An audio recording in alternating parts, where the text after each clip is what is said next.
Muy bien, buenas tardes a todas las personas que están aquí con nosotros hoy. Yo soy la doctora Lucía Espinada Turi. Soy una de las profesoras que son parte del programa de español con fines médicos aquí en la Universidad de Rice. Bienvenidos a todos los estudiantes que están con nosotros y algunas personas de la comunidad que se han unido a esta presentación. Hoy tenemos nuestra segunda presentación y como cada presentación, todo está a cargo de nuestros propios estudiantes del programa. Entonces voy a dejar que Leora haga la presentación de la persona que va a hablar con nosotros hoy y comenzamos. Leora, adelante. Bienvenidas y bienvenidos a la segunda presentación de la serie Healthcare in the Latinx Community de CLIC y el programa de Spanish for Medical Professions en la Universidad de Rice. Yo soy Leora Maxud y soy estudiante del programa. Me da mucho gusto poder introducir a nuestra segunda panelista este semestre, Ana Berrios. Ana Berrios es una patóloga del habla y el lenguaje que trabaja como terapeuta pediátrica en una clínica de rehabilitación en Brooklyn, Nueva York. Nació y se crió en Puerto Rico y obtuvo su maestría en Ciencias en Patología del Habla y el Lenguaje y un bachillerato en Artes en Educación en Español en la Universidad de Puerto Rico. Antes de convertirse en patóloga del habla, pasó un tiempo como voluntaria y enseñó español en una organización no gubernamental en Brasil, que ayuda a las niñas y a los niños en situaciones de riesgo social. Su interés en trabajar con personas culturalmente diversas la motivó a mudarse a Nueva York en 2014. En el 2018, Ana fue voluntaria con Smiles for Speech, es su proyecto Perú, una organización que se enfoca en brindar recursos terapéuticos a niños con impedimentos y en comunidades desfavorecidas. Ana disfruta trabajar con niños con discapacidades y sus familias para apoyar y mejorar sus habilidades de desarrollo. En su tiempo libre le gusta viajar, hacer caminatas, salir a cenar, pasar tiempo con amigos y familia y leer. Ahora le cedo la palabra a Ana Berrios. Hola, buenas noches a todos y a todas. Gracias por estar aquí y gracias por recibirme y por la invitación. Como dijo Leora, yo soy originalmente de Puerto Rico y ahora mismo estoy viviendo en Nueva York, específicamente en Queens, New York, y estoy trabajando en Brooklyn en una clínica de rehabilitación con terapistas del habla, ocupacional y terapista físico. Voy a comenzar por compartir mi pantalla para que puedan conocer un poco de mí, un poco de la profesión y cómo se relaciona mi profesión en el campo de atender a pacientes hispanohablantes.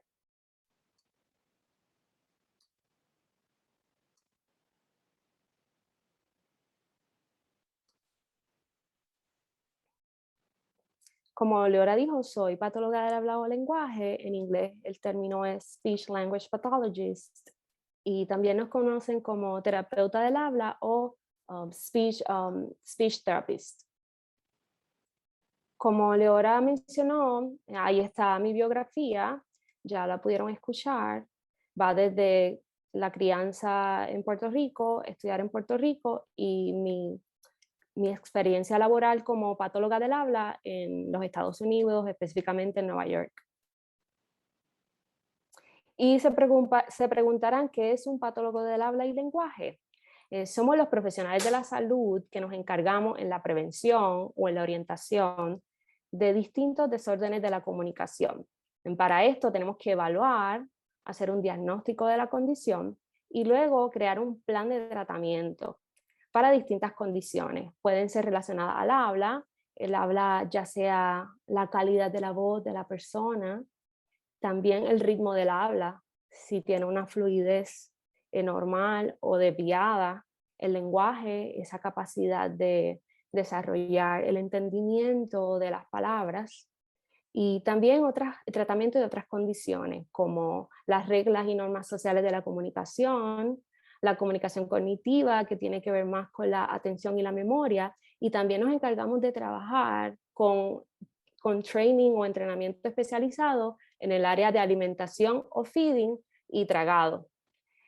Y todo esto lo hacemos con ambas poblaciones, niños y adultos. Ahí pueden ver una fotografía para poder explicarles un poco mejor de la población con la que trabajamos, que va desde el nacimiento hasta edad avanzada. En el campo de la patología pediátrica, trabajamos en intervención temprana. Intervención temprana quiere decir empezar en esos primeros años de vida, no antes de los 3 años, para trabajar ya sea problemas de chupado y tragado en niños prematuros, también desórdenes del habla que pueden referirse a un retraso del habla o speech delay. También nos encargamos de trabajar con niños que tengan síndrome o alguna condición como el autismo. Trabajamos el área de articulación y fonología, que tiene que ver con los sonidos del habla y, en otras palabras, la pronunciación o cómo producimos los sonidos en la comunicación. Trabajamos problemas del lenguaje o esa capacidad de poder desarrollar los códigos de una lengua. Como les había mencionado, desórdenes de alimentación y tragado, que impacta directamente la calidad de vida de las personas, problemas de lectura y escritura como dislexia y también la condición de autismo. Trabajamos para que mejoren su comunicación y para que puedan ser más independientes. En los adultos hay muchas áreas en las que podemos trabajar. Podemos trabajar en el área de rehabilitación. Imaginemos que a un familiar le da un infarto cerebral o un stroke. Podemos evaluar al paciente, hacer un diagnóstico y crear un plan de tratamiento especializado para que esa persona pueda rehabilitar su capacidad de memorizar mejor, de comunicarse mejor o de simplemente comenzar a ser independiente nuevamente. Trabajamos con personas que han tenido un trauma o un golpe fuerte en la cabeza, en accidentes, también en accidentes de vehículos de motor o caídas. Ayudamos a esa rehabilitación de la comunicación y pacientes que tienen demencia como Alzheimer's. También trabajamos con personas que tengan diagnóstico de Parkinson en el área de rehabilitación de voz. Usualmente los músculos se van afectando y trabajamos en poder aumentar ese volumen de la voz de los pacientes. Como les había mencionado anteriormente, trabajamos en aumentar memoria, la atención, la capacidad de resolver problemas de tragado y en general poder hacer un plan de tratamiento que sea lo bastante holístico posible para poder aumentar la independencia y la calidad de vida de los adultos. Para poder trabajar todas estas áreas necesitamos estar en muchos sitios. Van a encontrar patólogos del habla en práctica privada, en práctica independiente, en hospitales, en escuelas, en universidades, en centros de rehabilitación o clínicas, ya sea clínicas que vayan a citas por días o clínicas que tengan que quedarse como pacientes a largo plazo. También hay centros que hay pacientes, adultos y niños que viven en los centros y necesitan tener un cuidado y un seguimiento del patólogo del habla para poder seguir aumentando las destrezas de comunicación, de tragado y alimentación. También una de mis experiencias de trabajo previas a trabajar en una clínica fue en visitas a los hogares para poder entrenar a los padres en cómo poder desarrollar el habla y lenguaje en los niños pequeños que todavía no pueden comunicarse con palabras. Nos vas a encontrar en oficinas, en clínicas de salud y en otros lugares. Hay muchas posibilidades en la profesión de patología del habla. Ahí les muestro algunos ejemplos que pueden ir desde centros educativos hasta centros u hospitales. Aquí les incluyo esta gráfica para que ustedes puedan ver cómo se compara la cantidad de patólogos del habla que hay en los Estados Unidos comparado con la cantidad de hispanos que viven en los Estados Unidos. Aquí en la tercera barra y en la clasificación Hispanic or Latino, aquí podemos ver que alrededor de un 10%, cerca de un 10% o menos se considera hispano. Eso se refiere a los patólogos del habla o audiólogos que están activamente, que son miembros activos de la American Speech Language Hearing Association. Esos miembros activos se identifican como hispanos, pero la población de Estados Unidos ya vemos que es más de un 20% y de esa forma podemos ver cómo se evidencia que hay mucha más grande población de pacientes hispanos versus los profesionales de la salud que podemos identificarnos como hispanos. Más adelante, en este slide o en esta diapositiva, vamos a ver que la diversidad de la profesión es baja en estos momentos. Esa tabla fue del 2019, pues recientemente. Y aquí le incluye que el 8%, solo el 8% de los miembros de esa organización a la que somos miembros, a la que yo soy miembro también, American Speech Hearing Association, solo el 8% nos identificamos como una minoría. Y solo un 4.7% nos identificamos como hispanos. Así, y entonces lo más que quiero resaltar es que solo un 5% de esa organización se identifican como personas bilingües. Y ya sabemos que en los Estados Unidos hay muchísima población bilingüe. Lo que quiero decir con esto es que esto va a ser un poquito problemático al momento de evaluar a la persona que necesite los servicios. ¿Por qué? Porque si el 92% se identifica como mayormente blanco no hispano y solo un 8% se identifica como minoría, la competencia cultural del profesional de la salud tiene que ser bastante buena para hacer una buena evaluación. Porque en este caso, si no tiene un buen conocimiento de las diferencias culturales o de reconocer que el lenguaje y las costumbres es parte integral de la cultura, pueden tener bias al momento de hacer la evaluación. Así que muy importante a considerar en caso de trabajar en esta área de la salud, que estén bien conscientes de tener una competencia cultural, un conocimiento de la persona que van a atender, un conocimiento de la cultura. También reconocer que el lenguaje de la persona es una parte muy integral y muy importante para las personas que están recibiendo servicios del habla y del lenguaje. Estar atentos a que muchas de estas personas van a ser aprendices del inglés y no necesariamente van a ser personas fluidas en el inglés y pues mayormente van a necesitar a un profesional o a un intérprete o un traductor que pueda trabajar con ellos para que ellos puedan tener el mejor servicio posible. Al ser un profesional de la salud trabajando con pacientes hispanohablantes, tenemos que estar conscientes de los acentos, no tan solo, en mi caso, que trabajo con muchos pacientes que hablan español, no tan solo debo estar consciente de que hablan español y ya ahí se acaba todo. Tengo que estar consciente que hay muchos dialectos del español, hay muchos países que hablan español y cada cual va a tener un vocabulario particular, una pronunciación diferente, una forma de comunicarse distinta, aunque la mayoría nos entendemos bastante bien.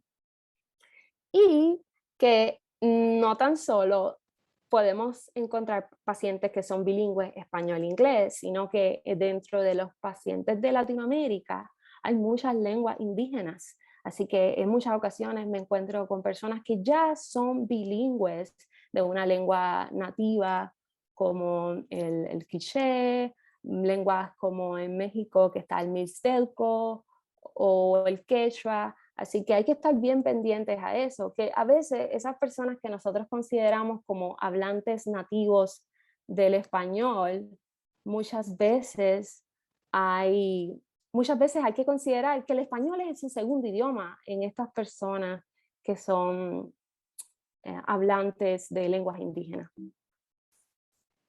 Continuamos. También quería presentarles algunos mitos versus la realidad en las situaciones de pacientes nativos del español o pacientes hispanohablantes. Muchas veces escuchamos por distintos medios, ya sea el YouTube, las redes sociales, que el multilingüismo puede causar un problema del lenguaje o de comunicación. Y la realidad es que seas bilingüe o no, en otras palabras, seas monolingüe o bilingüe, siempre va a haber entre un 5 a 10% de prevalencia en un trastorno del habla, no importa si seas monolingüe o no. Segundo, también hay un mito que dicen que los niños con problemas de lenguaje no pueden ser multilingües. Eso es falso. Se ha demostrado a través de distintas investigaciones que los niños sí pueden reconocer las diferencias del idioma y los patrones del sonido, y solo cabe recalcar que hay que reconocer que van a aprender a un ritmo más lento, porque los niños con impedimento o con problemas de lenguaje van a necesitar más tiempo, porque eventualmente su desarrollo está un poquito más atrás que los niños del rango promedio. Y otro mito que también podemos escuchar es que si fuera bilingüe no debería mezclar los idiomas. Y quiero decirles que es una respuesta natural del lenguaje. Cuando una persona va desarrollando el lenguaje, es normal que el lenguaje se vaya combinando porque el cerebro va a funcionar de esa forma. Y también a medida que la persona vaya tomando un poco más control de sus capacidades de comunicación, va a ir ajustando el lenguaje de acuerdo a las circunstancias, ya sea lenguaje formal o informal. Una cosa que quiero añadir es que se ha demostrado en otras investigaciones que ser bilingüe aumenta tu capacidad cognitiva. Ya lo han demostrado en distintos estudios. Otros factores que quiero que consideren al trabajar con comunidades hispanohablantes es que, vuelvo a repetir, tenemos que ser competentes y ser bien considerados con la cultura de esta familia. Reconocer las barreras del idioma que pueden haber y ser conscientes de que no tan solo van a hablar español, sino que pueden ser nativohablantes de una lengua indígena.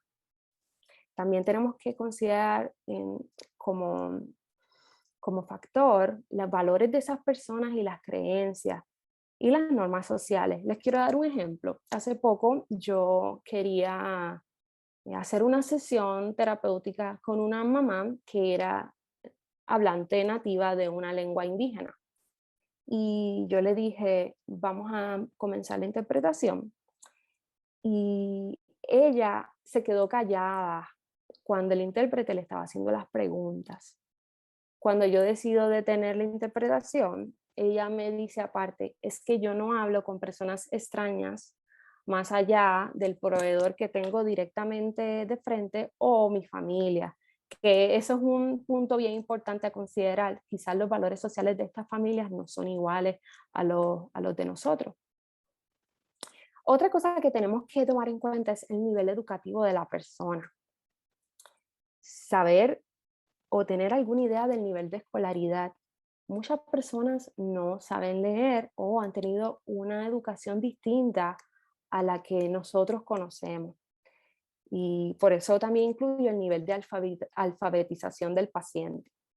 Aquí también les comparto alguna referencia en caso de que quieran conocer dónde encontré algunos de estos datos. Y yo creo que estamos, si más no me equivoco, estamos casi listos para las preguntas. ¿Sí? Voy a darle pausa a... Sí, quería tener suficiente tiempo para las preguntas. Muchísimas gracias, Ana, por esta presentación fenomenal. Ahora empezaremos con las preguntas del público. Les recuerdo a todos que usen el Q&A para sus preguntas escritas y también pueden usar la función de raise hand para hacer una pregunta de manera oral. Entonces, podemos empezar con una pregunta escrita. La primera pregunta es, ¿cómo son las reacciones más comunes de los padres de los niños que tienen una patología de habla? Sí, pues depende de la familia. Hay familias que usualmente yo soy el primer profesional a los que ellos acuden para conocer más sobre qué le ocurre al niño. Así que me encuentro con dos partes. Personas, número uno, que aceptan la condición, que quieren hacer todo lo posible por estimular a su niño y por aumentar su lenguaje. Y número dos, me encuentro con familias que están en negación, que creen que el niño solamente es vago o lazy, que son vagos y que no quieren esforzarse por hablar o que están engreídos o que están spoiled. Entonces son esas dos variantes, o personas que sí reconocen que hay un retraso y personas que creen que el niño pues, no quiere esforzarse lo suficientemente como para desarrollar el lenguaje. Y hay que trabajar mucho con el área de aceptación y de reconocimiento para poder ayudar a estos padres a que ayuden a sus hijos, porque la parte más importante son los familiares, no es el patólogo del habla, sino cómo ellos puedan seguir trabajando con las estrategias en el hogar.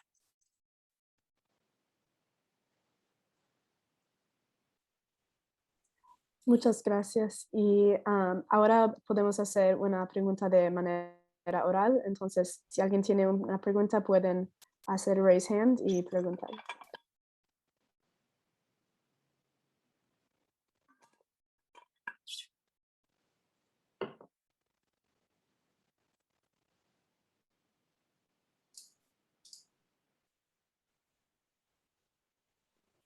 Si no hay, Laura, puedes leer la próxima. Entonces, vamos a hacer otra pregunta escrita. La siguiente pregunta es, ¿por qué cree que no hay un número proporcional de patólogos del habla que sean Latinx en comparación con la población Latinx? Sí, en realidad las razones son multifactoriales, hay muchos factores. Pues muchos sabemos que el acceso a la educación usualmente la tienen personas que están en el poder o personas que están económicamente bien. Y usualmente muchos Latinx, bueno, sabemos que estamos en todos los niveles socioeconómicos, pero la mayoría están, quizás vienen de unas familias que son familias trabajadoras o familias que están apenas llegando al país y es mucho más el esfuerzo que tienen que pasar para poder llegar a la universidad por los altos costos que hay acá en los Estados Unidos. Entonces eso puede ser un factor. El segundo factor puede ser el desconocimiento. Venir de unos padres quizás que son profesionales, pues tú quizás puedes tener más acceso a conocer las distintas carreras que hay en la salud. Y en realidad una de las razones es la desigualdad social. Y ahora como más Latinx están educándose más, tienen más acceso a la educación, más poder adquisitivo y se está dando a conocer más la profesión. Ahora vemos un poco cómo poco a poco comienzan, yo al menos veo más speech, más terapistas bilingües, pues porque ahora están comenzando a crecer las generaciones que pueden tener acceso a la educación y a la universidad.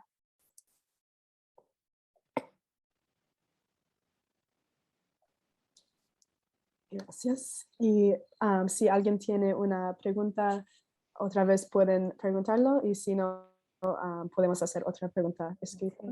Sí. Quiero añadir algo. Yo soy de Puerto Rico, así que allá tenemos un programa de Speech Pathology, también está acreditado por la organización acá en Estados Unidos y es mucho más barato. Para mí fue mucho más económico poder estudiar allá y como la acreditación es igual y yo pasé el mismo board de acá, para mí fue mucho más fácil llegar acá. También por la relación que Puerto Rico tiene con los Estados Unidos, de que Puerto Rico es un territorio. Así que tenemos leyes que nos rigen de la misma forma que en Estados Unidos se rigen. Y muchas de mis compañeras que nos graduamos en Puerto Rico pudimos venir acá a los Estados Unidos y servir a las poblaciones bilingües. Así que muchas ciudades somos de las pocas bilingües que hay, mucha gente de Puerto Rico. O también patólogas del habla que son hijas de padres de inmigrantes de Latinoamérica. Usualmente ese es el caso que yo veo.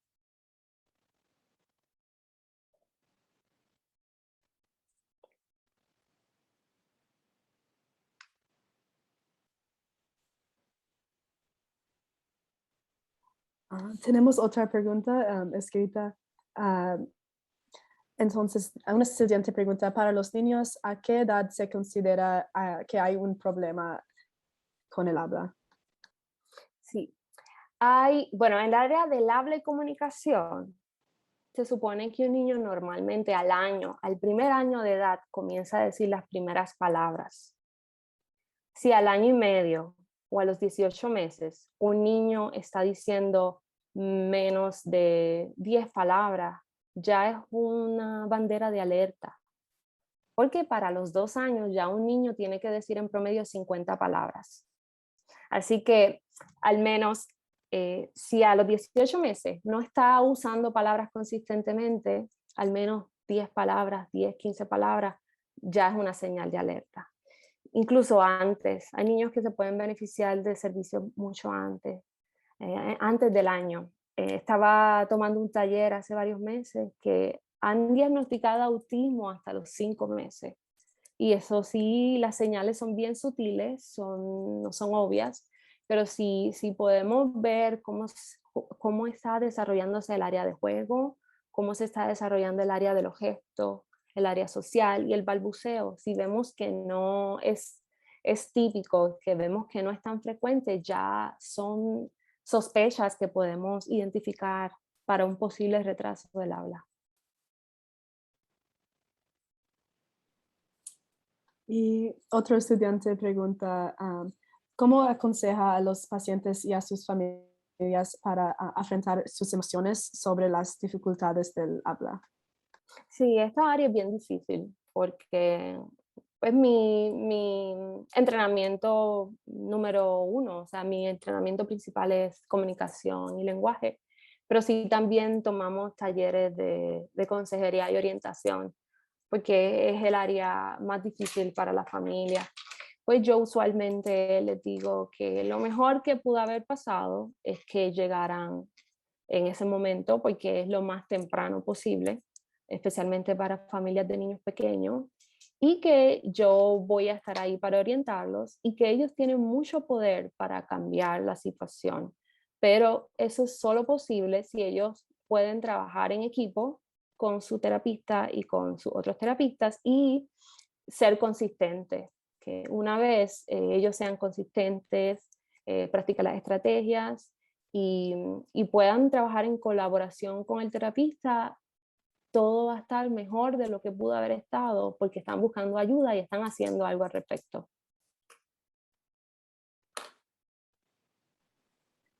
Y Así que sí, quería añadir que es un proceso de aceptación, es un proceso gradual y uno como profesional de la salud tiene que ser bien empático, porque eso es lo más importante para poder ayudar a esta familia. la siguiente pregunta es, ¿qué es lo que más disfruta de su trabajo?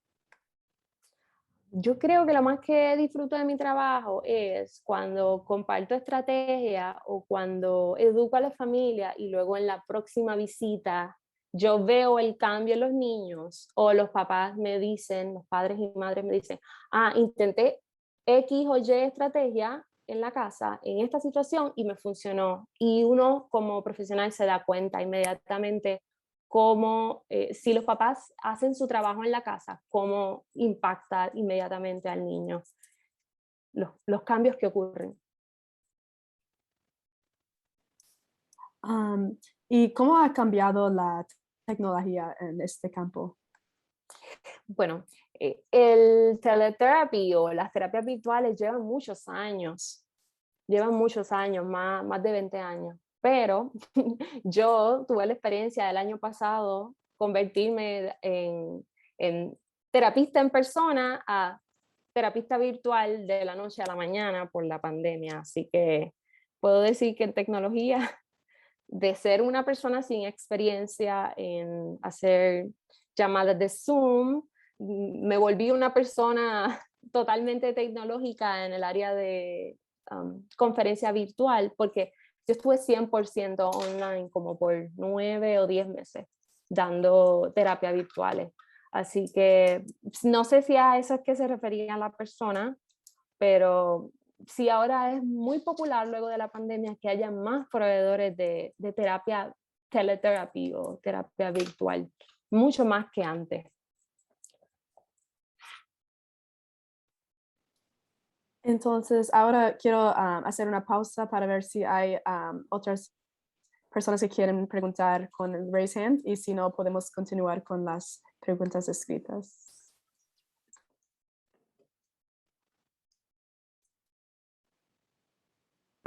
Ok, Captain, ahora le voy a dar permiso para que pueda hacer su pregunta.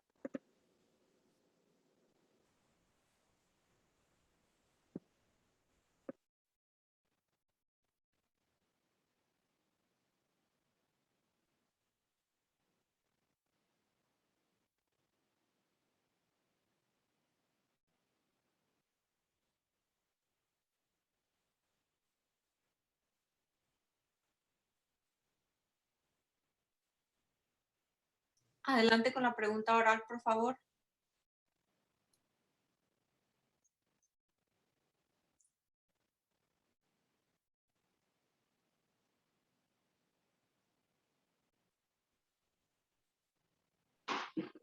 Ok.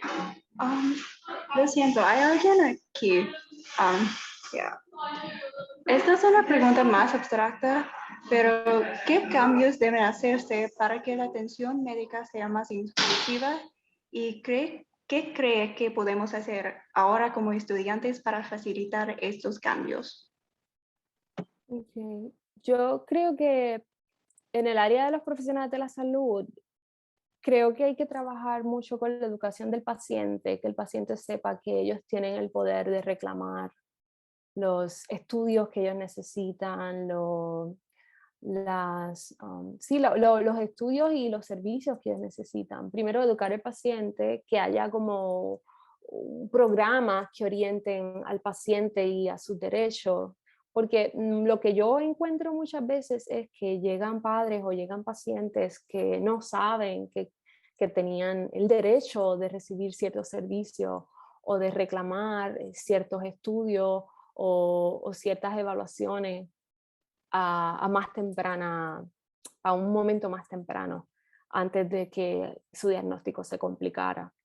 Y eso lo he visto últimamente. Muchas familias que quizás no se pueden comunicar en idioma inglés, a veces no reciben los mismos servicios que las personas que se comunican en inglés en los Estados Unidos, ya sea por el tipo de conocimiento que tienen en cuanto a sus derechos o en cuanto a lo que ellos pueden conseguir.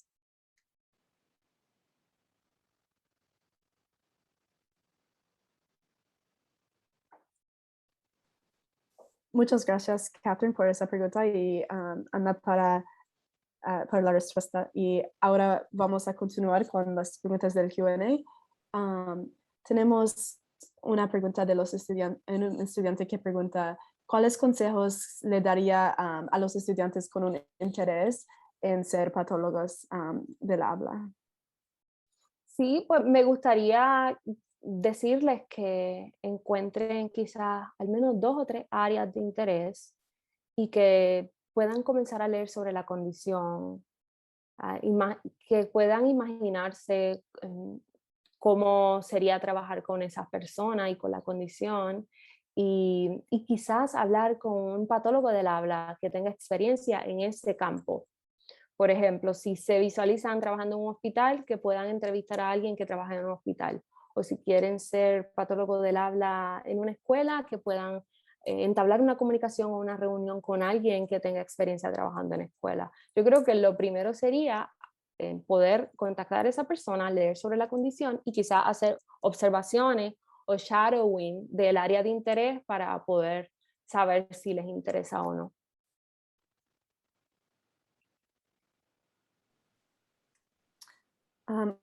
Además, ¿por qué cree que hay tantos conceptos erróneos acerca del bilingüismo y los problemas del habla y de los lenguajes? Pues según lo que he leído, en algunas situaciones, por ejemplo, en países que son mayormente monolingües, se empiezan a transmitir esos mitos, esas mentiras, quizás porque no va de acuerdo a a la cultura o a la costumbre de esa persona. Es un poquito, no es tan típico, o sea, no es tan común ver que un niño hable 2 idiomas en comunidades monolingües.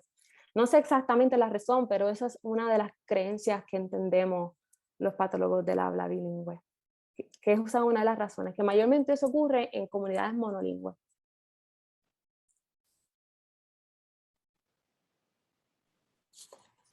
¿Y le hace más fácil trabajar con los niños o con los adultos? Ahora mismo, en el presente, yo estoy trabajando solo con niños. En el pasado, cuando yo estaba haciendo mi entrenamiento como patóloga del habla, yo pues tuve que trabajar con ambos por un año. Y lo difícil con los adultos es que si están en el área de rehabilitación, es muy gratificante ver el progreso, pero por alguna razón, para mí es un poco más sentimental, porque estás trabajando con una persona que era completamente independiente de la noche a la mañana por una enfermedad, por un accidente o por una condición, perdió todas esas destrezas. Entonces creo que hay un poco más de sentimiento porque esa persona era independiente y ya no, y tú tienes que ayudarla a mejorar su calidad de vida. Así que en ese sentido, los dos son gratificantes, los dos son muy buenos, la experiencia es distinta. Yo creo que para los niños hay que tener más paciencia, pero para los adultos más empatía y quizá un carácter un poco más fuerte en el sentido de poder canalizar todas las emociones que pueden sentir al trabajar con una persona que va a estar en frustración porque está aprendiendo todo de nuevo, está reaprendiendo todo lo que sabía. Así que los dos son muy buenos, pero pues ya cada cual encontrará su gusto. O hay patólogas del habla que se dedican a los dos. En un día pueden ver pacientes pediátricos y adultos. Donde yo estoy solamente había un opening para una pediátrica, así que estoy en el pediátrico. De acuerdo. Y ahora si alguien quiere preguntar con raise hand, lo pueden hacer. Leora, te pregunto, yo vi unas preguntas en el chat. No sé. Sí, yo voy a leerlos. Ok, todos. está bien.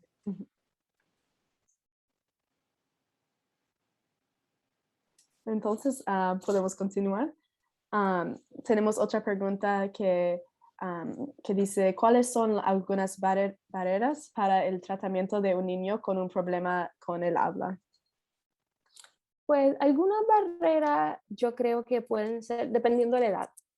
La edad es un factor. La severidad, si es severo, si es moderado, si es leve. Y también el tipo de apoyo que el niño tenga. Si el niño tiene una familia que practican, que le dan seguimiento a las estrategias, que son bien responsables, pues las barreras quizás sean un poco menos. Si es un problema, por ejemplo, de articulación o de fonología, y eso se debe a la pronunciación o a la habilidad del cerebro de organizar los sonidos por patrones, si es algo severo, puede ser que tome tiempo, porque eso tiene que ver con todo el aparato motor, la coordinación, la conciencia de los sonidos, en cómo poder programar los sonidos. Eso sí toma bastante tiempo. Pero creo que la barrera principal va a ser el tipo de apoyo familiar que la persona tenga.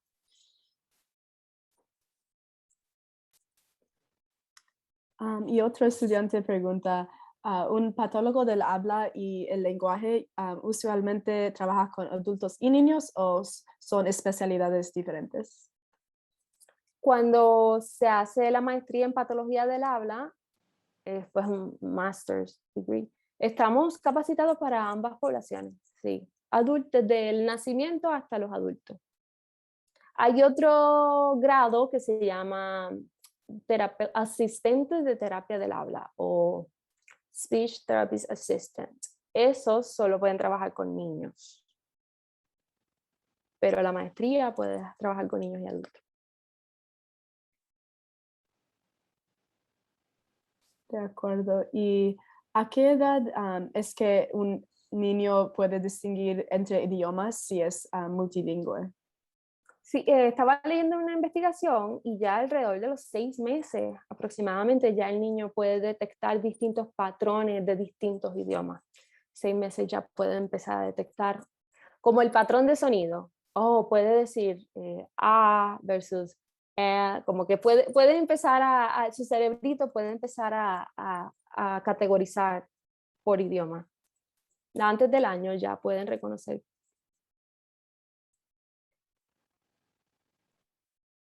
La siguiente pregunta es, ¿cómo trabaja usted con los padres que no cooperan o no tienen confianza en la terapia? Sí, me ha pasado, pocas veces, pero me ha pasado. Yo, bien, trato de ser bien clara desde el principio y trato de, en esa primera visita, orientarlos, decirles que ellos son parte del equipo de tratamiento, que el progreso se va a ver dependiendo, son muchos factores, cuán involucrados están ellos, cuánto participen, cuán consistentes sean en venir a la terapia o cuánto seguimiento le estén dando a las estrategias. Si tienen poca participación o pobre seguimiento, les voy a decir que el progreso va a ser muy lento y que si en realidad no están participando de una forma activa, va a tomar más tiempo para el niño poder alcanzar el nivel de ejecución que se espera para su edad.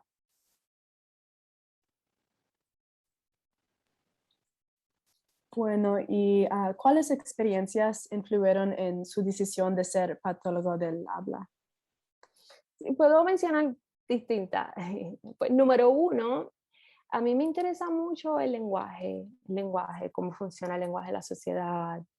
Me gusta mucho la educación, me gusta enseñar y también me gusta la área de cómo la gente se comunica uno entre otros. También yo supe desde muy temprana edad sobre la profesión porque mi hermano tiene autismo. Entonces yo soy la hermana mayor de un niño con autismo y yo supe desde el principio qué conllevaba la profesión en cuanto a trabajar con niños con autismo. Eh, Supe que era bien retante, que también ayudaba mucho a los niños a cambiar, a mejorar sus destrezas y en realidad lo viví en mi familia y también quise combinar distintas pasiones que tenía en una sola profesión para para poder entonces tratar de organizar todos mis intereses en una profesión. Muchas gracias por esa respuesta. Ahora vamos a hacer otra pausa para ver si alguien quiere hacer una pregunta de manera oral y si no, continúen.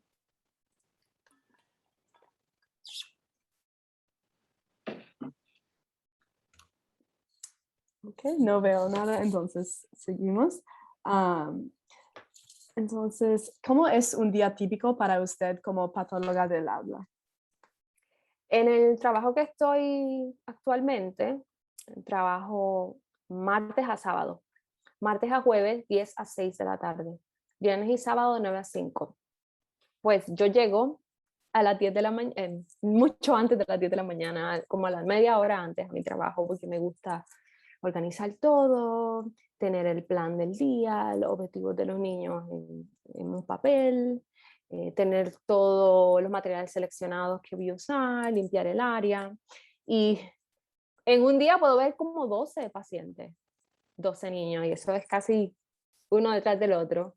En la hora de almuerzo, media hora para escribir y luego niños, niños tras niños. Así que es un día bien ocupado, pero es bien gratificante porque significa trabajar con la familia, impactar a esa familia de una forma positiva, ver cambios y también ver cómo las familias te agradecen el esfuerzo que tú estás invirtiendo en ellos.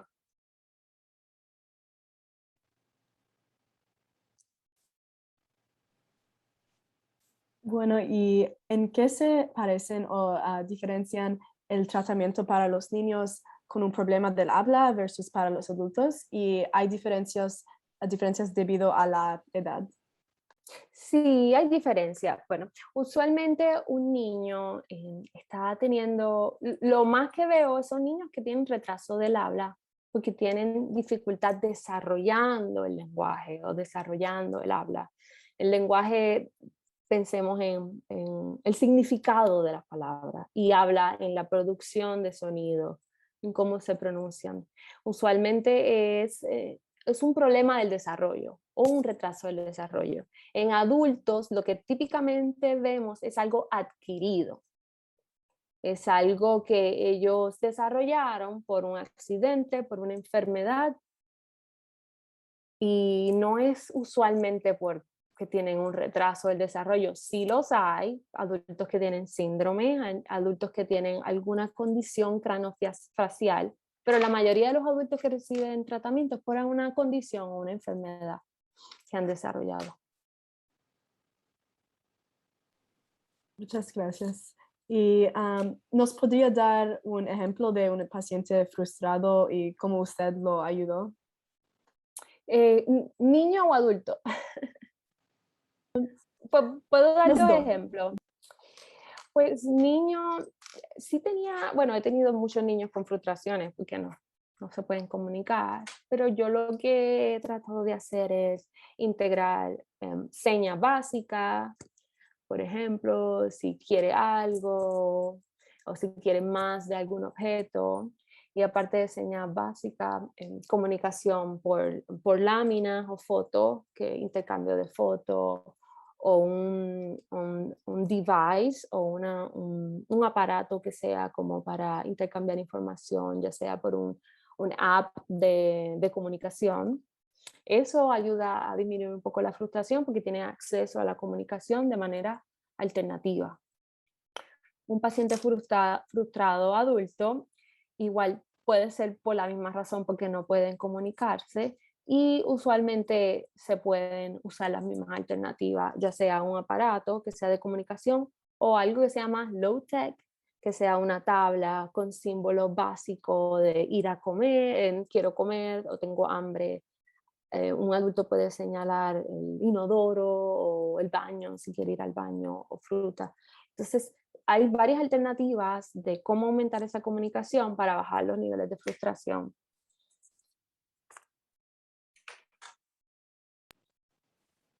¿Y cuál es la parte más desafiante de su trabajo? Bueno, ahora mismo yo creo que a mí lo que más me pesa de mi trabajo es la documentación. O sea, todo se tiene que documentar. Hay que hacer un informe de evaluación y todo tiene que estar bien detallado, bien específico. Hay una fecha o timelines que uno tiene que terminar su informe, porque eso se tiene que someter a los seguros médicos o a la ciudad o a alguna organización para poder cubrir los gastos o para tener autorización a los servicios. Y pues tener todo el día, las notas de progreso, eso es lo más, para mí, lo más que se me hace difícil, porque hay que trabajar rápido. Uno tiene que ser bien ágil y tienes que ser como bien multitasking, porque tienes que hacer muchas cosas a la vez. Y si tienes un plan, pero si ese día el niño no quería hacer ese plan, tú tienes que improvisar, y casi es como una improvisación, porque tú no vas a hacer algo si el niño no quiere cooperar. Tú tienes que buscarle la vuelta, ser flexible, tratar de no quedarte como que en una cajita pensando en esto es lo que yo quiero trabajar hoy, sino poder conectar con esa persona, con ese paciente primero, para entonces luego ejecutar. Otro estudiante pregunta, ¿con cuánta frecuencia se reúne con sus pacientes antes de poder hacer un diagnóstico? Ya, al menos con niños ya de la primera visita ya puedo hacer un diagnóstico. Con adultos, usualmente entre la primera y la segunda, porque hay que hacer unas pruebas un poco más extensas. Entonces hay que poder determinar las características del comportamiento o las características de la comunicación para poder clasificarlo en un diagnóstico. Usualmente para los adultos al menos 2 visitas se necesitan de 60 minutos y los niños ya en una visita de 60 minutos es bastante suficiente como para diagnosticar, aunque el diagnóstico es como ongoing, como que tú siempre tienes que estar pendiente a que algo puede cambiar o quizás tienes que evaluar más un área para entonces quizás determinar que tiene otro diagnóstico adicional del que ya tú habías encontrado la primera vez. Bueno, y en su opinión, ¿qué se puede hacer para aumentar la representación a Latinx en la patología del habla? Número 1, yo pienso que debemos comenzar como decimos, regar la información, transmitir la información, ya sea en escuela, en los estudiantes, por redes sociales. Yo creo que lo que hace falta es orientación y exposición. Mucha gente no sabe que esta profesión existe. Incluso gente del área médica, profesionales de la salud a veces no conocen de esta profesión. Entonces el primer paso sería poder hablarle de la profesión a más Latinx para que conozcan de qué se trata y también poder orientarlos en el proceso de qué estudiar, cuáles son los requisitos, cómo pueden llegar a solicitar a la universidad y poder conectarlo con otros profesionales de la patología del habla para que los puedan orientar y que tengan alternativas de entender, comprender y conocer más la profesión.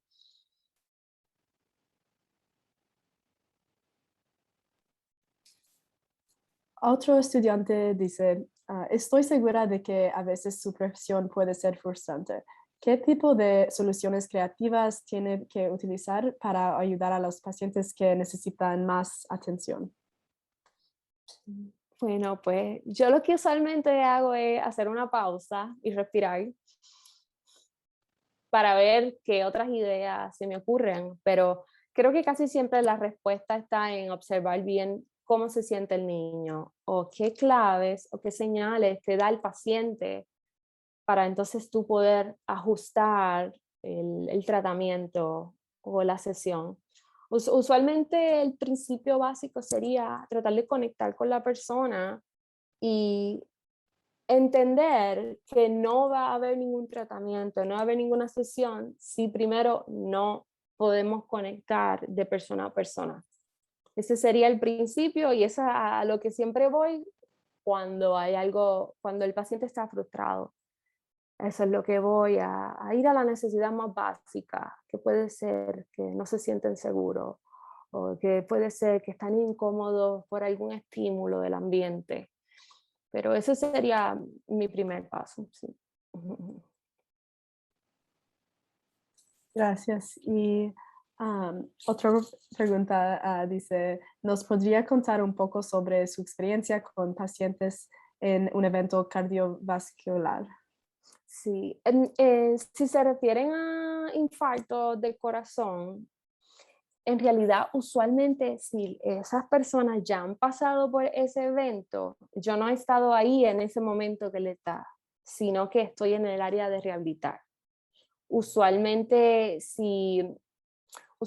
esas personas que tienen infarto del corazón o si es de un problema cerebrovascular, pierden destreza ya sea como fuerza, coordinación, debilidad en un área de la cara.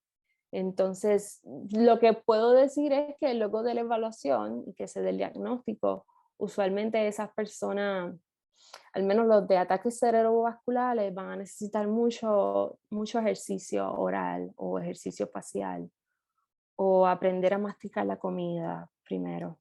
Pero mi última experiencia con alguien con ese diagnóstico pudo haber sido hace como 7 años. Sí, entonces es un proceso un poco lento dependiendo del nivel de la enfermedad que tuvieron, dependiendo de la severidad.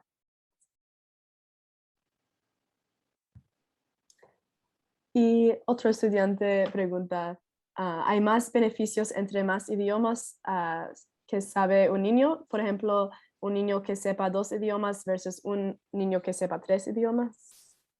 Pues usualmente, basado en investigaciones que se han hecho, usualmente sí, a medida de que tú sepas más idiomas, sí beneficia al área cognitiva, porque el cerebro va a crear más conexiones neuronales y a medida de que haya más conexiones neuronales, va a haber mejor capacidad de memoria, de atención, de aprender cosas nuevas, de hacer más tareas quizás en menos tiempo. Sí hay más beneficios en aprender más de 2 idiomas versus en saber 3 idiomas versus 2 idiomas.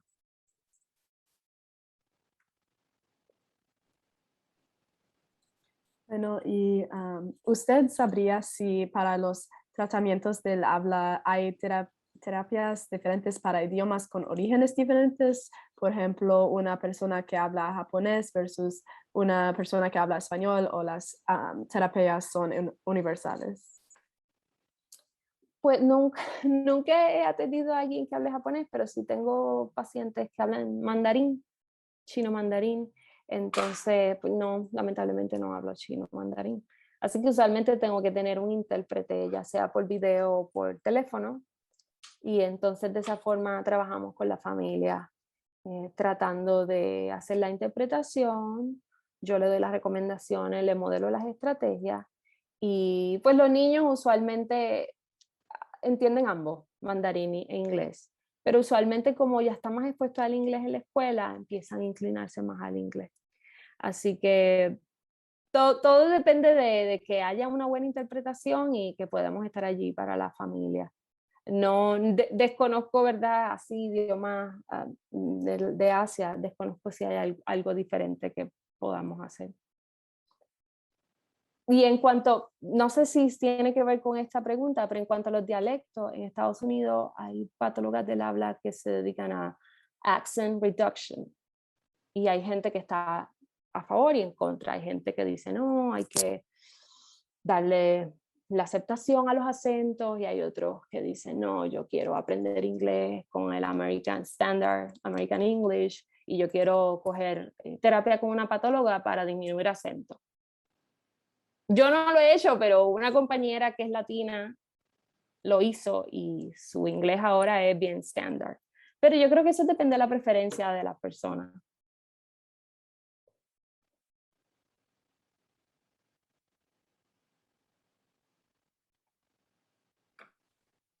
Entonces, ya hemos terminado con las preguntas esta noche, y de nuevo quiero agradecerle a la señora Ana Berrios por su presentación. Para mí fue